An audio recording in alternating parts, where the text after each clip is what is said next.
मैं एक बार लैंड हो जाऊंगी ना तो कॉल करूंगी। शायद यही रहे होंगे उनके last words. So hello everyone. आज आप लोगों ने न्यूज़ सुनी ही होगी।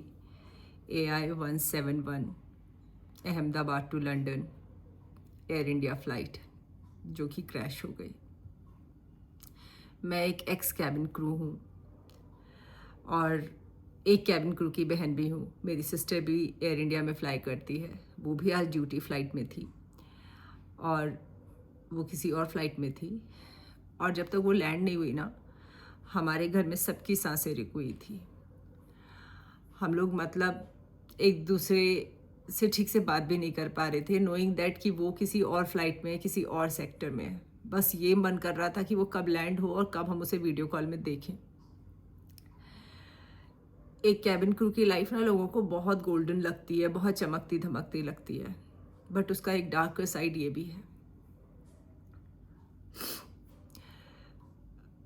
पता नहीं कब किसके लिए कौन सा समय आ जाए, कैबिन क्रू के साथ साथ वो सारे 250 पैसेंजर्स और पायलट्स और तो और जो बच्चे सिर्फ हॉस्टल में एक मेडिकल स्टूडेंट्स थे, बैठ के शायद शांति से पढ़ रहे थे, किसी की लाइफ बचाने के लिए स्टडीज़ कर रहे थे, उनकी भी वो फ्रिक्शंस ऑफ सेकंड्स में लाइफ चली गई। पता है, being a cabin crew I have been through with all the trainings, जहाँ हम लोग को ना बहुत ड्रिल्स सिखाई जाती हैं, इमरजेंसी ड्रिल्स, बहुत रिहर्सल कराए जाते हैं, बहुत हमारे प्रैक्टिकल एग्जाम्स होते हैं। लेकिन क्या लाइफ वाकई उन सारे ड्रिल्स को प्रॉपरली एक्ट करने का मौका देती भी है कैबिन क्रू को? Just 700 feet what I have recently red, उसमें सब कुछ ख़त्म हो गया। मेरी सिस्टर बता रही थी कि उसमें एक 21 साल की बच्ची कैबिन क्रू थी। अभी तो शायद उसका वो ड्रीम लैंड, वो ड्रीम स्काई चालू ही हुआ होगा एंड इट्स फिनिश्ड। हम अपने घर वालों को कहते हैं कि जब फ्लाइट पे जाते हैं ना, कि हम लोग जब पहुंचेंगे मैं लैंड होकर बताती हूँ, मैं डेस्टिनेशन में रीच होकर बताती हूँ, पर किसी को पता ही नहीं है वो डेस्टिनेशन कब कौन सा बन जाए। आज सारे क्रू ने पता है प्रॉपरली अपनी सुबह फ्लाइट में निकलने के लिए यूनिफॉर्म डोन करी होगी, अपने मैनुअल्स को अल्टा पलटा होगा, कौन से एयरक्राफ्ट में जा रहे हैं उसके सारे इमरजेंसी ड्रिल्स देखे होंगे, सब कुछ देखा होगा। पर कुछ मतलब फ्रिक्शंस ऑफ सेकंड्स में सब कुछ खत्म हो गया।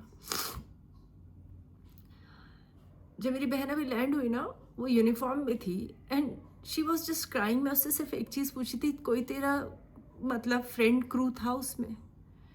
बट उसने कहा नहीं, वो तो क्रू का बेस भी अलग था, तो none of them were known crew, but शायद वो सेम कैप्टन के साथ उसने फ्लाई किया हुआ था पहले। बट एक जो पेन होता है ना,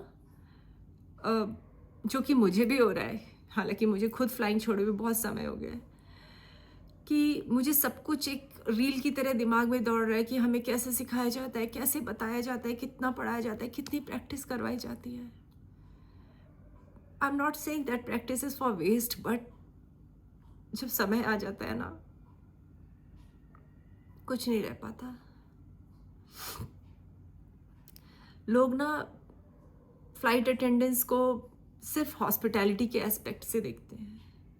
yes, hospitality is there, but we are trained for medical emergency, we are trained for all kind of emergency, and at the same time we are trained to carry the smile no matter what. इतने सारे passenger थे जो किसी destination में जा रहे थे, मे भी कोई वेकेशन पे जा रहा हो, कोई अपने घर वालों से मिलने जा रहा हो, कोई वहीं रहता हो अपने घर वालों से वापस मिल के जा रहा हो, कोई इंडिया को सिर्फ विजिट करने आया हो। 700 फीट में सब कुछ ओवर हो गया। वेल, मुझे बहुत सारे कॉल आ रहे थे, सब मेरी सिस्टर के पूछ रहे थे। She has reached her destination safely, but जो आज कैबिन क्रू AI-171 में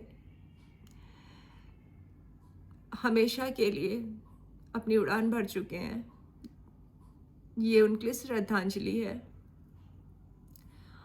और ये एक क्रू की तरफ से क्रू के लिए नोट है, एक क्रू की तरफ से क्रू के लिए मैसेज है।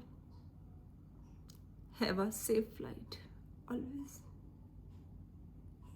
Take care.